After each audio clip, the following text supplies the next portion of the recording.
Alright, so the NASCAR Championship race from Phoenix, Arizona was on last night. The 4 playoff drivers remaining all went head to head to see who would be champion in 2024 around the deserts of Arizona. So here we go, guys. Let's go through it as we always do for the final time this season. I know it's the last time this season, but we had a great championship decider on last night, so I'm very excited to go through it with you with the 5 things that we learned from the 2024 NASCAR Championship race. So out of the 4 drivers in the championship playoffs, Joey Logano, Ryan Blaney, William Byron and Tyler Reddick, just before we get into that, just so you know who we're looking at here, all of them were essentially on the same amount of points coming into this race. It was all about how many points they would get during this race. No stage points, I don't believe either. Nothing came into it with that. It was all about how high you finished at the end of the race. Joey Logano was the highest placed championship driver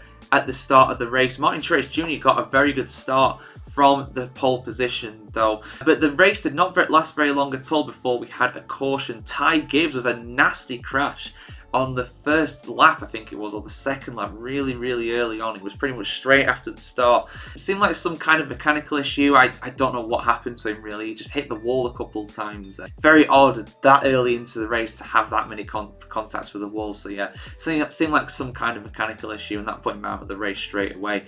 That did provide Joey Logano another chance to take the lead though, and he did so in great style at the start of stage 1, passing Martin Truex Jr. relatively easy. Just raced off to the distance at that point. But I tell you what, it was great. It was great for Joey Logano, and obviously winning the first stage. That was the first thing that we learned really. He won the first stage. I mean, again, no points for this, but it does matter. You know, it matters for your confidence and everything like that. But someone who probably didn't have too much confidence at the moment was the pace car driver. I need to give a mention to the pace car driver. Now, Michael Phelps actually was the honorary driver of the pace car from the start of the race, but the regular pace car driver, whoever it is, made a really bad mistake coming off the caution. Just an embarrassing moment, hitting the barriers on the entry to the pit lane, just leaving his entry way too late. Hitting that, he was alright, but he ended up spinning out. It looked as though the number 9 car perhaps spun him out, but I think it was Chase Elliott almost spun him out, but it wasn't. There was no contact, I don't think. I think he just plain spun out. So really embarrassing. Shows you how difficult it is to drive around these tracks at times, even at a lower speed in a regular road car.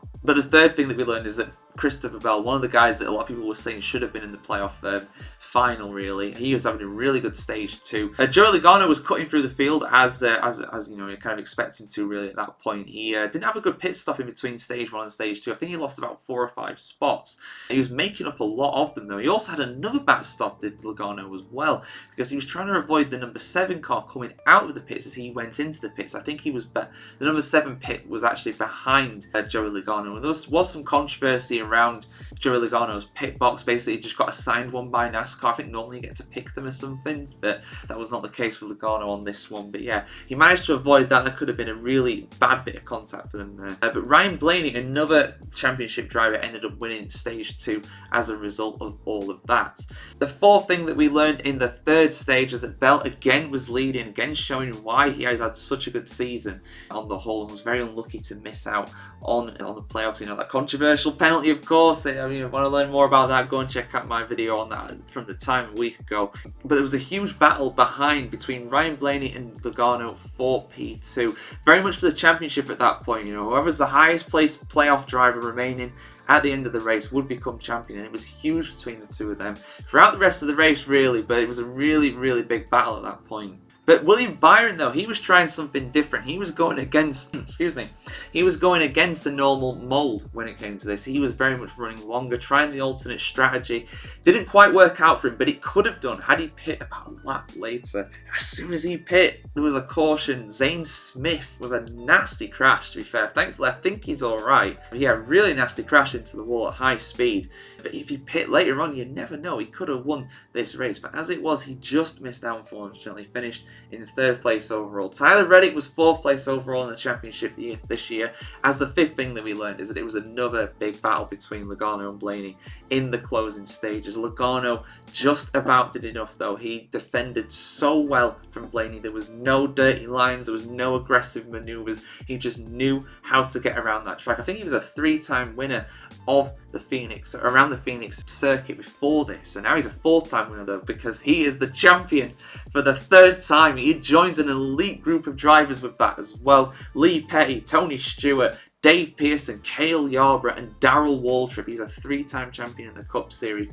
Commiserations to Ryan Blaney. He drove a really, really good race, but Logano had everything going against him in this one. He ended up winning. He ended up coming out on top. And a controversial one for sure, because let's not forget that Logano was out of the playoffs. He was out of the playoffs before Alex Bowman's disqualification at the Charlotte Roval. So really, really controversial. I'm sure there's some people not very happy about that, but you can't deny that on the day he was the best driver. He had a lot going against him and he still managed to win, did Logano. A fantastic win for him, a fantastic drive and a 3rd championship. I'm so happy for him. The omens were there. Whenever Logano wins the first race in the round of 8, he wins the championship. He's done it 3 times now. Every time he's won it, he has won the 4th to last race effectively of the season. He's also won the championship as well. So he's done it at Atlanta before, he's done it at Las Vegas twice now, and he's converted at Phoenix. So yeah, I am so happy for him. One of the guys that was a young kid when I first started watching NASCAR years and years ago. Now he's a 3-time champion. So I'm so happy for him. But yeah, what did you guys think about the final race at Phoenix? Did you like it? Was it entertaining? I thought it was personally. You know, we had the 4 championship drivers in the top 6. We had 3 of those in the top 3 as well. So the final championship race did exactly what it was meant to do. Put the guys in the championship contention at the front of the field to end up and fight each other for the playoff victory, for the championship victory as it were. But yeah, for much more NASCAR content, because I will be doing NASCAR content in this off season of course, I'll also be doing a video going over Joey Logano and how he won the championship, some key moments from his championship year as well. So stay tuned for that. That'll be out, that'll be out very shortly after this video is as well. So yeah, we'll see you soon for some more NASCAR content here on the NASCAR Chronicle.com, guys. Yeah, and we'll see you in the 25 season as well. We'll be doing content in the meantime, of course, but yeah, we'll be looking forward to the 25 season as well next year. So yeah, have a good one, guys. Enjoy your Thanksgiving if you're listening in the US as well. I know we've got a lot of American listeners and watchers. So yeah, see you very soon. Have a good one. Like, share, comment, subscribe, ring the bell as well, and we'll see you very soon, guys. Have a good one.